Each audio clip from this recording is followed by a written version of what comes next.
It's Wednesday, so you know what that means. We're going to update our MLB power rankings tonight. We'll also get into teams that are finally finding their groove early in the MLB season. We'll touch on some of the progress some teams have made, both offensively and with their pitching staff. Patrick Corbin turned in possibly his best start in the past 4 years tonight. The Houston Astros unfortunately lost to the St. Louis Cardinals, but are getting a little bit better offensively. Seattle continues to pitch very well, no surprise there. We'll touch on that and much, much more ahead next here at The Upside.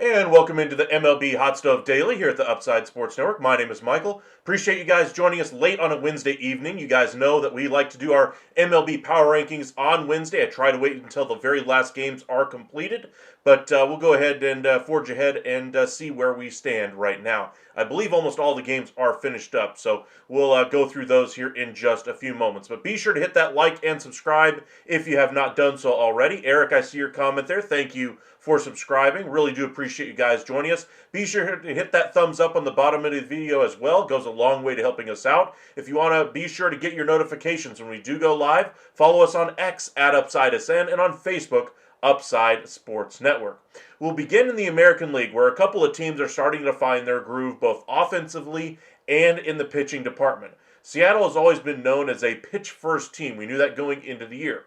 The offense was not expected to be great for them, and certainly they've had their moments, but it's by and large been the pitching staff that's going to be responsible for getting this team to victory. And the pitching for them, while it's been up and down at moments, certainly has been the best portion or best part of this team. Cal Raleigh behind the plate, really a linchpin for this organization, not just on the field, but in the clubhouse as well. Really like what he brings to the table for the Seattle Mariners. For the Texas Rangers, their offense could have been much worse coming out of the gate here, but yet their pitching staff, which was going to have a couple of guys out to start the year in John Gray and Bradford, ultimately has kept this thing together, and while they've had some issues at times, certainly have performed much better than expected. Nobody thought Patrick Corbin would give them anything better than just innings, just pure raw innings with like a 7 or 8 ERA at this point. He was a washed player, most thought.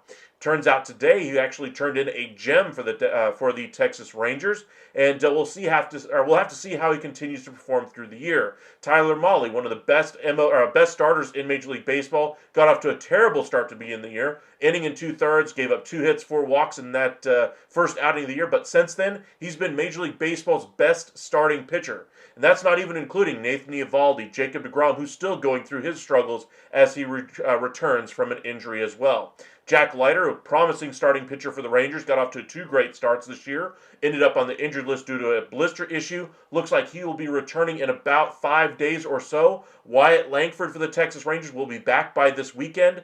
Yes, there have been some issues. Marcus Semien, Jock Peterson, Jake Berger, among others, struggling to do anything much offensively here. Berger turned in a nice performance today. He seems to be turning it around. Simeon's at least starting to hit the ball a little bit harder, a little bit more authority out behind there. So at least you're starting to see the beginnings of the offense turning the corner. But the best part for the Rangers is the team itself is starting to generate more runs. They're not having to be shut out over and over and over again. A couple of nice wins at home against the LA Angels. Now, of course, they just got swept in Seattle by a tough Seattle team. Seattle's just a tough spot for Texas for whatever reason. They just can't seem to get over the hump there in Seattle. So I don't really worry about that one too much. Seattle's a good pitching team. I did expect the pitching to perform a little bit better for Texas, but the offense was the issue going into the series. We saw the issues against the Chicago Cubs. They continued against the Mariners. Couple of nice wins with the offense still sputtering, but is able to put just enough runs across the board in order to get a dominant win with Molly on the hill and then Corbin tonight. Other teams are starting to hit their stride as well. The New York Yankees certainly got off to a great start to the season with a quote-unquote torpedo bat, but also it helps when you're facing the Milwaukee Brewers pitching staff. They were able to get off to a really hot start. Now they're on a three-game winning streak right now. They're at the top of the AL East. And when you go into the season missing Giancarlo Stanton, Juan Soto leaves in free agency, Garrett Cole going to miss the season, Luis Gil going to miss at least a couple of months here in the beginning of the year. What a nice start for Aaron Boone and the New York Yankees. I don't think anybody had them playing this well this early, especially offensively. We thought this would be a better team overall. We thought the pitching staff would be improved to a certain degree with Garrett Cole. Without Garrett Cole, we had our questions about how good this pitching staff was going to be, but we all thought this offense was going to take a bit of a step back anyway with not having another aircraft carrier like Juan Soto in the middle of that lineup. Boy, have we been wrong. Bellinger and company have been much better. Specifically, Paul Goldschmidt has been much better than expected, and he almost looks back to being his normal Paul Goldschmidt self there. So we'll have to see if this carries throughout the season, but so far early returns are positive for the New York Yankees. Now, let's go ahead and pull up the standings for you guys real quick. Bear with me for just a second here. There we go. All right, the team that's gotten off to probably the hottest start is the San Diego Padres. 15-4, they got a tough series on the road against the Houston Astros coming up. They're 8-2 in their last 10. We'll have to see how that series ultimately unfolds. The Texas Rangers are about to go up against the Los Angeles Dodgers. So kind of the best in the AL West going up against the best in the NL West here over the weekend. Should make for an exciting weekend of baseball. So if you guys haven't cleared your calendar, I certainly invite you guys to do so. I know there's a lot going on in the world, of course. You got a lot of fans excited about WrestleMania this weekend, Easter Sunday, all kinds of things going on with family and friends, of course. But I encourage you guys to check out those two baseball series. They are going to be fantastic. Pitching, offense, it's going to all be in both of those series. I'm excited to see great baseball being played. Before we got live on the air, I was watching a little bit of the play-in tournament with the Mavericks, but I was also watching a lot of baseball, just kind of flipping through a bunch of games. And boy, is it nice just to have baseball back. I mean, it goes without saying that baseball is one of my top two favorite sports anyway. But baseball for me, it's so much more watchable than it ever has been. And I'm excited to even see a team like the Pittsburgh Pirates, who aren't exactly going to do great things this year, but they have a really great player in Paul Skeens. Even when he's not on the mound, you can at least watch a Pittsburgh Pirates game on a random day like a Wednesday evening and just enjoy the game for a couple of innings, and then flip to another game if you have MLB.tv or any one of the other streaming services out there. Baseball's in such a good place right now. I really hope that we don't see this work stoppage that looks inevitable at this point, but baseball's in a really good spot, and I hope they continue to embrace where they are right now. But let's look at some of the other successful teams. In the NL West anyway, the Diamondbacks are on a little bit of a hot streak right now, winning their last 4 games, rising to an 11-4 record. We discussed where they would rank in the AL standings yesterday anyway. With their 11-7 record, they'd be right at the top of pretty much every division in the American League. Tells you just how deep the NL West is. The Cubs, great offensively, but the pitching continues to be the issue there. 88 runs allowed is not going to do enough for them to be able to win once you get to October. Expect them to be one of the teams that's most interested in starting pitching at the deadline after Justin Steele goes down due to elbow injuries. The New York Mets off to a nice start as well, 11-7. We thought the offense would be the part that's really carried him, but it's been the pitching. However, that started to come back to earth a little bit over the last week or so, and so you're seeing the Mets start to come back to earth a little bit here. Phillies, we're going to have to shake off some of the issues they had at the end of last year, especially in the postseason. Seemed like they were off to a nice start here, but they've stumbled over the last 10 games anyway. They're 4-6 in their last 10. You look at the AL West, a very competitive division right now. Worst team in the division right now, probably the A's. Astros right now by win records, etc. Anyway, by the tiebreakers, etc. are listed as the last place team, but they could very easily be at the top of this division with how good their pitching staff has been here early. The offense really needs to turn it around there, just like the Texas Rangers. Both offenses are showing signs of waking up, so expect those teams to start taking off here in the next week or two. Mariners have gotten off to a nice start with George Kirby on the injured list. They're going to have to continue to pitch their way through this early stretch of the season and throughout the regular season, honestly, as that offense needs work. They're getting a great performance out of Jorge Polanco, a guy we did not expect to have a great year, but what a nice start to the season he has had. Other teams that have had a nice start to the year, the Detroit Tigers cooled off a little bit over the last couple of days. 10-8, they lead a very mediocre AL Central. Orioles off to a terrible start to the season anyway, 7-10. Meanwhile, the Yankees 11-7. Nice start for them, but with as good of a start as they had, they only have a half-game lead over the Blue Jays. Red Sox are still only 2 games back with their up and down start to the season. One day they look like the favorite to go to the American League Championship Series. The next day they look like they can't hit their way out of a wet paper bag, and that's kind of what you're getting right now with a young up and coming team in Boston that's just kind of learning how to win once again. I do think they'll figure it out, but for them to be 10-10 at this point in the season with the rough schedule that they had going into the year, I'm very encouraged by the early results there in Boston. So those are kind of your bright spots around the league anyway. We'll get into our power rankings here in just a moment, but I wanted to welcome all you guys. Rafe, welcome in. Eric, appreciate you joining us once again.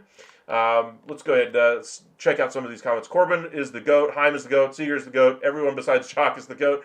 I don't know about that. I think that's a little bit of an overreaction for one game, but I will say that the offense is finally turning the corner a little bit here. They're not necessarily reliant on one guy carrying, getting a couple of runs across the board and hoping the pitching staff throws a shutout for the entire game. They're not having to do that. However, they're just a little bit above that, so it's not that much better yet. It needs to continue to improve, and with Wyatt Langford's imminent return this weekend, it should continue to improve. But Corbin was indeed great. It was by far his best start in the past, probably 4 to 5 years now.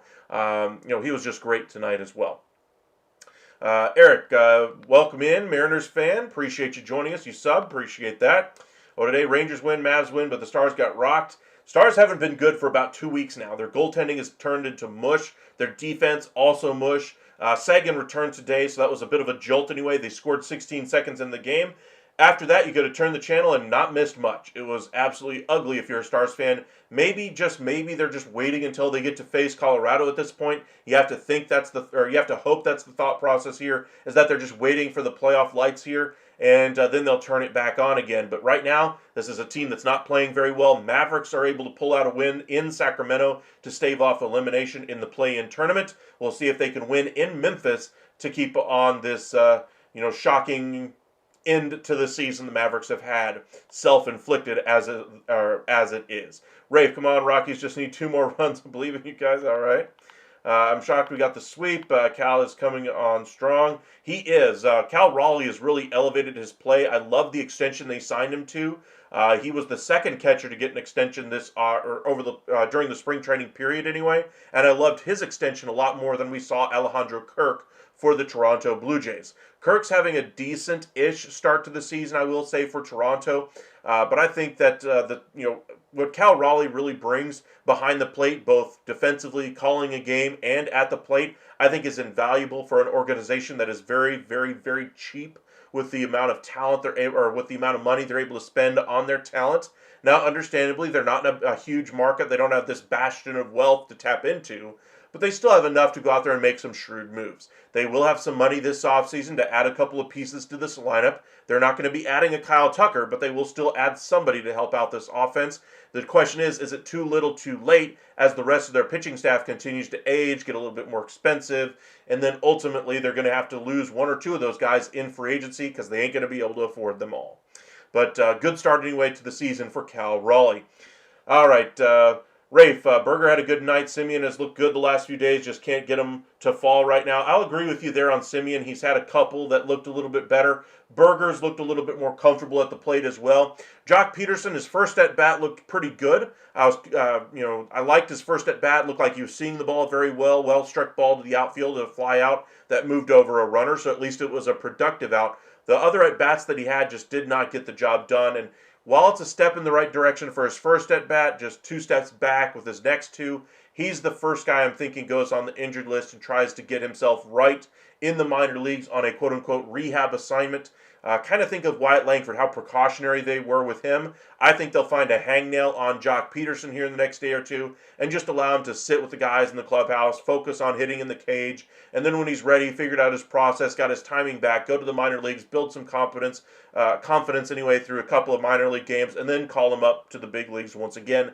I think he'll be fine. It's still early in the season. We've seen bad stretches by baseball players, even named Corey Seager, Jose Altuve, Jordan Alvarez, Shohei Ohtani. They have bad stretches like this, but Jock's does seem a little bit prolonged. It is at the beginning of the season, so it's a lot more noticeable when you look at his batting average and below the 6% range.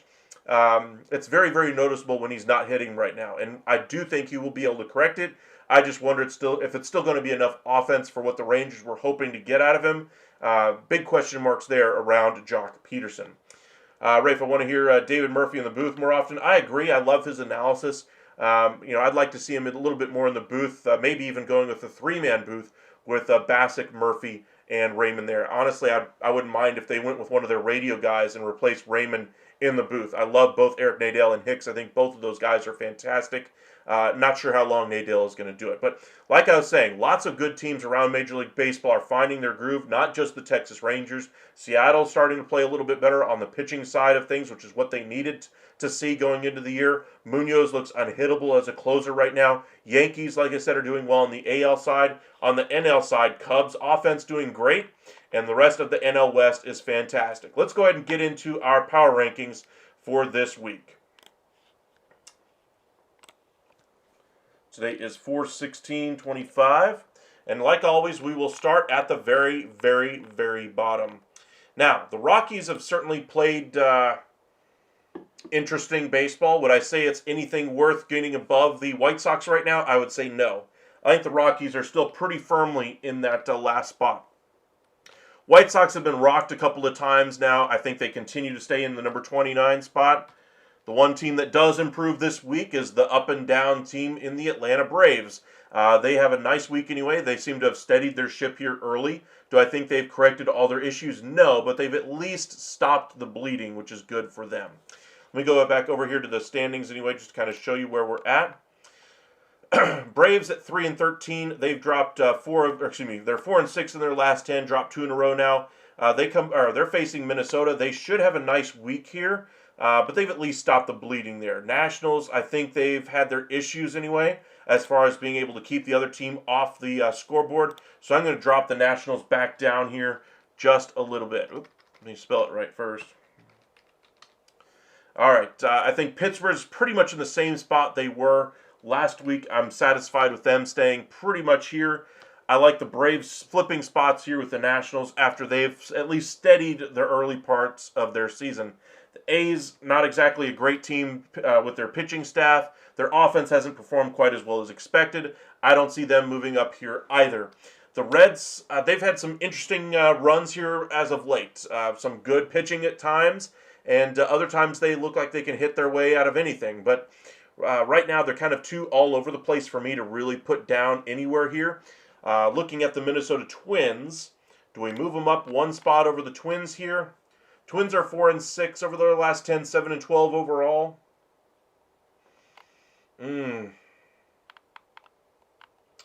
Marlins have dropped 4 of their last 6, dropped 6 of their last 10 anyway, The Reds, meanwhile, 7-3 in their last 10. They've played better baseball, but they did lose tonight. Their offense has been a little bit up and down. Their pitching has been pretty good, though. I'll give them a little bit of a bump here this week. I'll say they are going to go up a little bit. I'll go ahead and put the Twins first. with Wallner going to the IL, I think the Twins are going to drop a little bit here. Marlins, I think their Cinderella start to the season starts to wear off here a little bit. I think they drop a little bit. Cardinals, where do we put the Cardinals? 9-9, 5-5 in their last 10 as well. Right there with the Reds. I think they're going to be right next to each other in my power rankings as well. Guardians, 6-4 in their last 10. Royals, 4-6 in their last 10. All teams that are kind of in the same range here. Mariners, I think, are a little bit better. Angels as well. I'd say the Royals dip just a little bit here. I'll go ahead and say the Cardinals will go here first. They got a nice performance out of Steven Matz today. So I'll put the Cardinals, then the Reds.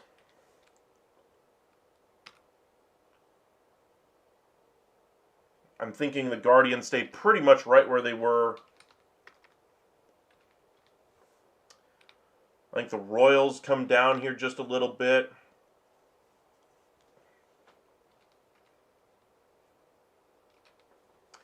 Orioles might drop here a little bit as well. How far down do they go? Let's see here.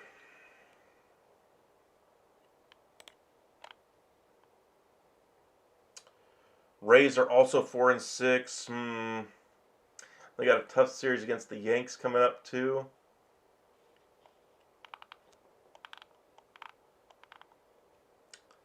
Brewers are 6-4. They got a nice performance out of Quintana, who's been very good for them since they brought him up.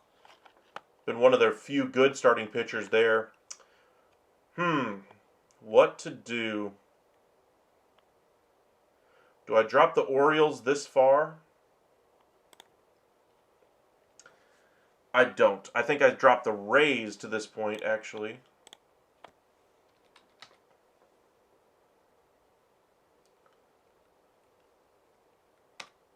I think the Orioles are right in front of them currently. I do like their talent overall better. Mariners with their pitching, I think, stay up just a little bit here. I think the Angels jump up here just a little bit as well.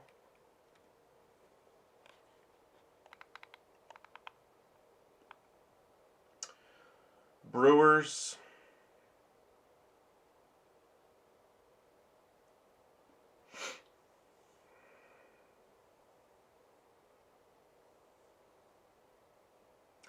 I don't think I can put the Brewers above the Tigers. Do I drop the Astros further? I don't think so, not yet.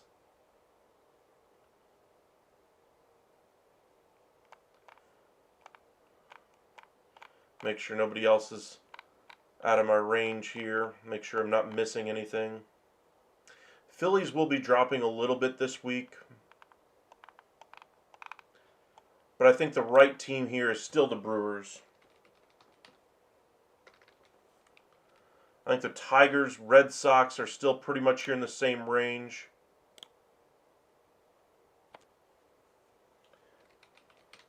I just don't trust that offense to do as well as they've done so far for the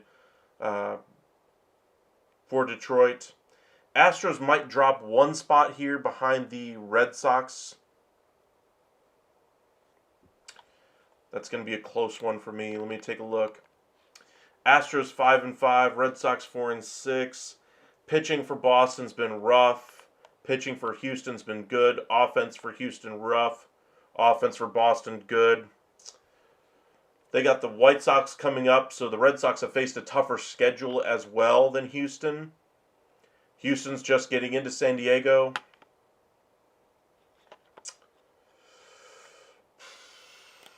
I think I'm going to flip these two here. I think I'm going to put the Astros in the 12 spot for now. I'm leaning the Red Sox moving up one. And that's because they've made it through the tougher part of the beginning of their schedule. They now are getting to the weaker portion, and they will ascend a little bit in the AL East rankings as a result. Giants are in this conversation for the 10 spot here. I think the Cubs could be in contention with their pitching question marks. Blue Jays' hot start seems to have waned here a little bit. They could drop a little here. Phillies, while they're going to drop here a little bit, I don't think they drop all the way down this far. Giants, what was the ending to that game? Let me pull up the scoreboard. I can't remember who ultimately won that game today. Phillies did win. They beat... Wait, that's not the right day. Let me update my page. There we go.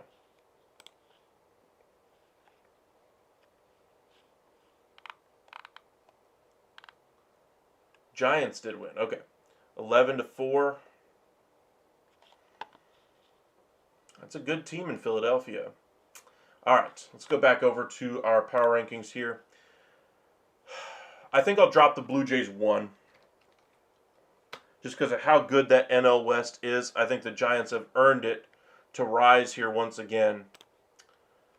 Do I put them in front of the Mets is the question mark. Because the Mets, I think, will drop just a little bit here. Mets are 6-4. Phillies are 4-6 in their last 10. Mets are going to be coming up against the Cardinals here. Phillies finish their series against the Giants.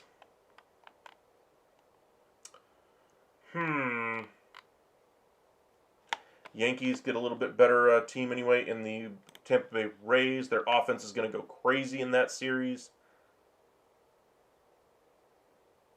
Do the Phillies drop from 2 to 9?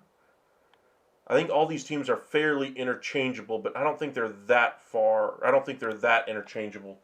I'll say the Giants improve 1. For now. Actually, no. I changed my mind. I'm going to drop the Cubs 1 because of their pitching. Forgot about the Justin Steele injury. And I'll go ahead and say the Giants improve to number 8. Mets drop 1.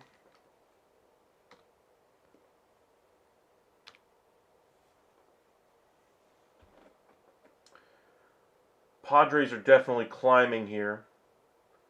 Dodgers probably will fall out of first for the first time in the season. I think they'll be back there shortly, though. I think the Padres, though, have to go number 1.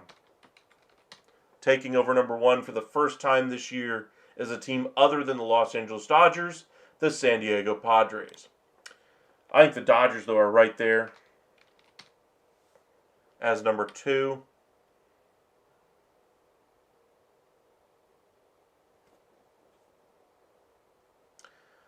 Diamondbacks are on a nice little streak here. Do I put them above the Yankees is the question mark?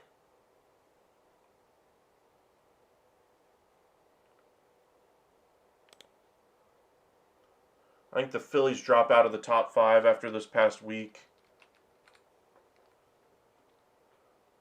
I like that. So then you're left with the Yankees, Rangers, and Diamondbacks. Yankees, Rangers, Diamondbacks.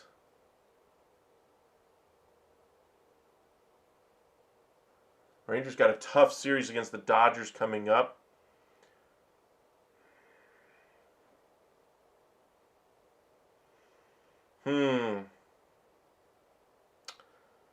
Honestly, it's a toss-up for me. I could go chalk and just move the Rangers to 3, Yankees to 4, Dbacks to 5. But I think I'm going to put the Diamondbacks ahead of the Yankees. I might drop the Rangers down to 5 here. Even though their offense is starting to come around. They got a tough stretch of games coming up here. Lucas, you think Arizona, Yanks, then the Rangers? It's kind of what I was thinking originally, but I want to give Arizona some credit here, but do I have them rise all the way from 7 up to 3?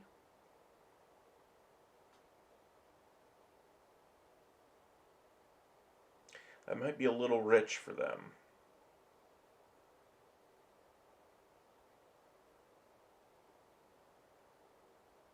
And Rangers are finding a way to win without their A game right now.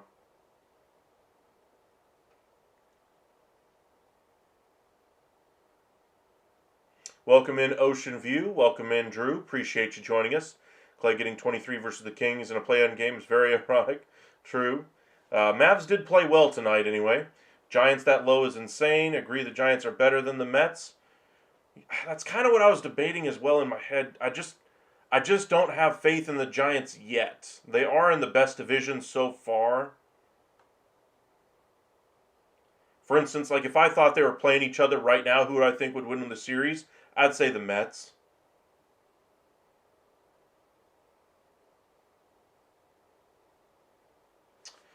You guys are starting to convince me, though, over the Phillies after the Phillies had a rough week. You might be able to convince me over the Phillies. Because I'm rethinking my math on the Mets and Phillies here. I really like Philadelphia's pitching more than anything else. Let's look at where these teams are at. 78 and 74. The Mets pitching has been a lot better, though, than Philadelphia. Philadelphia has the names, but the Mets pitching has been a lot better. And they're the only team with a positive run differential in the NL East. In the NL West, Giants at plus 34. Their pitching has been really solid. Their run scoring a lot better than expected. At 13 and 5. Do I give them the nod here? 7 and 4, or 10 and 5 over above 500 teams. I'll give them that one. Okay. Let's go back here. I'm going to delete these again. You guys are starting to convince me on the Giants a little bit.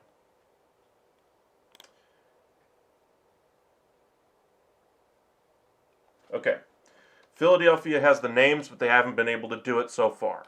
The Mets, I'll put above them as well. Giants elevate into this group.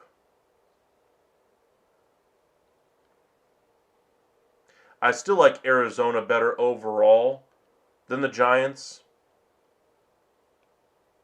But for what they've done so far, I might have to put them above. Let's see here. Michael, welcome in. It should be Padres, Giants, Dodgers in the top 3. This is coming from a Dodgers fan.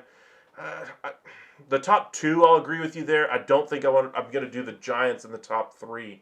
While they're 13 and 5, anyway, second best record in the league, I don't buy in their run scoring being able to be this good for the remainder of the season. I don't even buy it being there tomorrow. As far as the pitching is concerned, they certainly have horses in that rotation. I also have my questions there, but they've been very good so far. Diamondbacks, I just like their ability to pitch. I think they will get better. So far, though, 78 runs versus 66. Got to give it to the Giants. They played well so far. They're going up against Miami here. Arizona should continue their winning ways here. Philly completes their series. And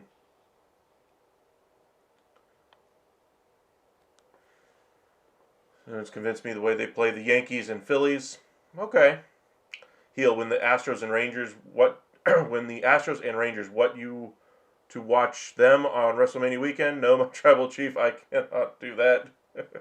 I will be watching those games on delay. I'll put it that way. With the package I have, I can watch the game after WrestleMania. So yes, to kind of go with your comment there, no, my tribal chief, I cannot do that. All right, the Giants always come out of nowhere and compete. You say always. I remember a 107-win team a few years ago, and then they haven't done much since. I will say the Giants in years past, with Bruce Bochy at the helm, would certainly make do with whatever they had in their cupboard to work with, make something out of nothing. This is not that team. This is a very different San Francisco Giants team. They certainly have some good starting pitching, and I think they'll rely on that as the season goes along. But I am expecting some regression, if you will, based off of how well the first few weeks have gone. The offense, I do think, will come back to earth a little bit. The pitching, I don't think, is this good. However, I do have to give them credit. So let's go back to the rankings here and try to wrap this conversation up for them. I'll give them credit over the Yankees. How about that? I'll put the Yankees here next.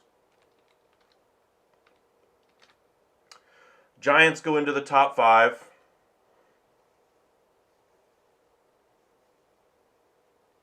And while they've pretty much been doing everything possible, having everything work in their favor for the Giants so far,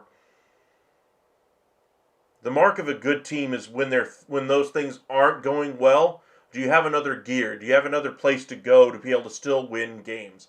I don't think the Giants have that. I don't think they have the talent to do that either, which is my question for them for the entire season. But for this week's power rankings, we'll go ahead and put them in the top 5 this week.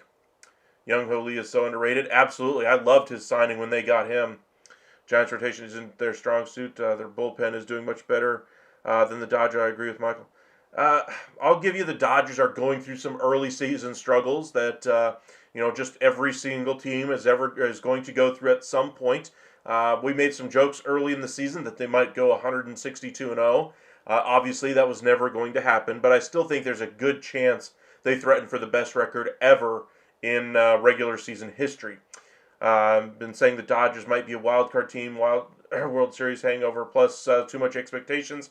I don't think so. I think the Dodgers still end up getting back on top here before we get out of the month of April. I don't think we're going that far.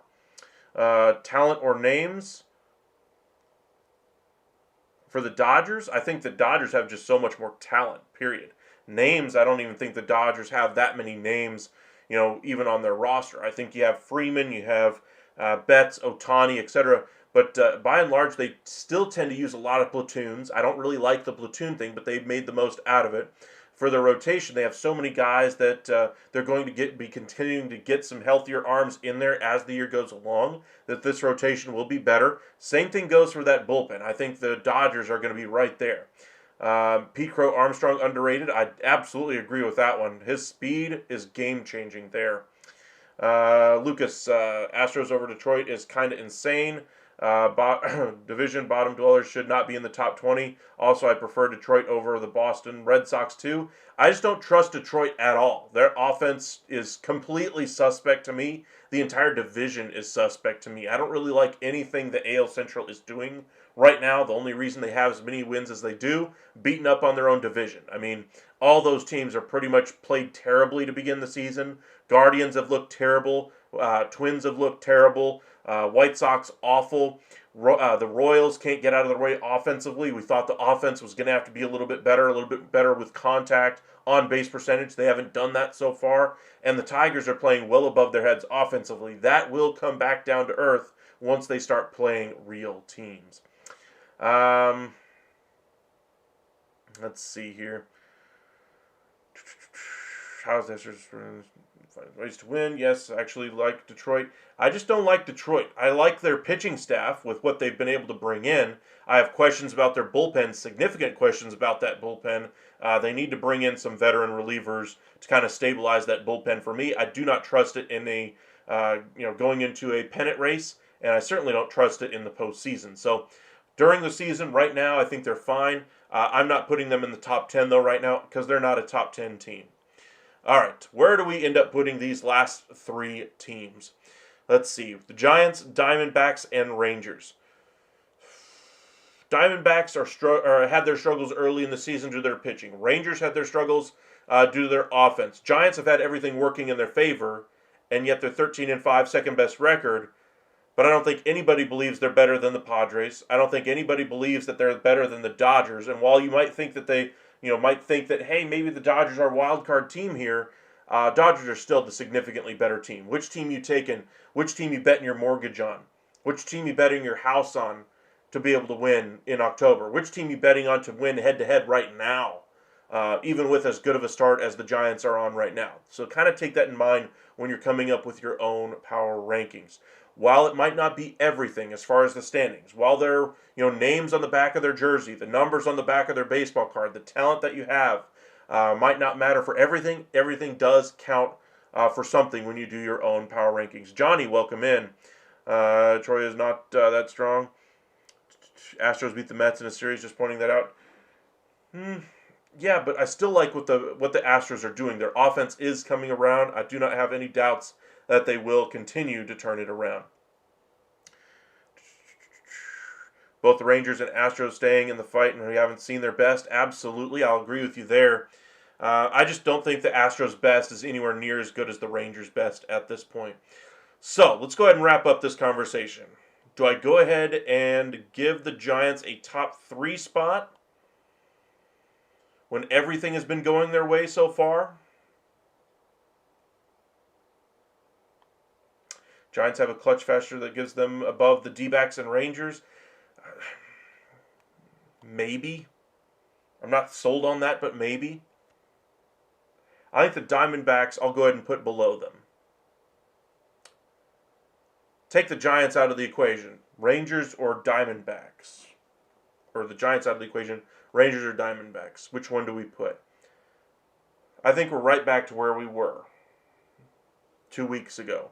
I think the D-backs in the 5th spot, Rangers in 4. That would give you guys the Giants in 3 based off of their hot start. So I'll go ahead and put the Diamondbacks at 5. Rangers still the best American League team as of right now. And if we do the Giants at 3, I think it'll last maybe a week, which is why I don't really like them going to 3. I think the rankings should be relatively similar week in, week out. If you're that, up and down based off of a week's performance, is it really a power ranking, or is it just based off of the results that you just saw? I mean, if the Marlins go 7-0 next week, are we putting them number 1? I don't think so. If the Rockies go 7-0, are we putting them number 1? I don't think so. If the Dodgers go 0-7, are we putting them at number 30? I don't think so. So just kind of keep that in mind as well. I just don't think the Giants are going to stay there. Let me look at the schedule here for the Giants.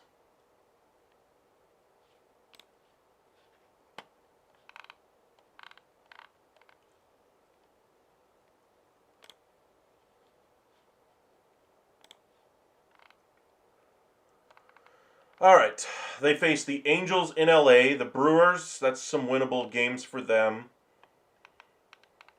Then they face the Rangers and Padres to end the month. How does May begin for them? Rockies, Cubs, Twins, Diamondbacks, A's, Royals, Nationals, Tigers, Marlins. Giants could rip off some games here in May, though. I love that schedule for them. I mean, if I were the Giants and I was trying to, figure out where my team could be at the end of May, I'd be looking at the best teams that I'm facing in the entire month. Detroit, they're Royals, maybe they figure things out. Diamondbacks, they've been pretty good so far, but if you think you're the better than them, you better go out there and beat them on your own field. Cubs, a really good team offensively. You have to go to Chicago, but other than that, that's basically it.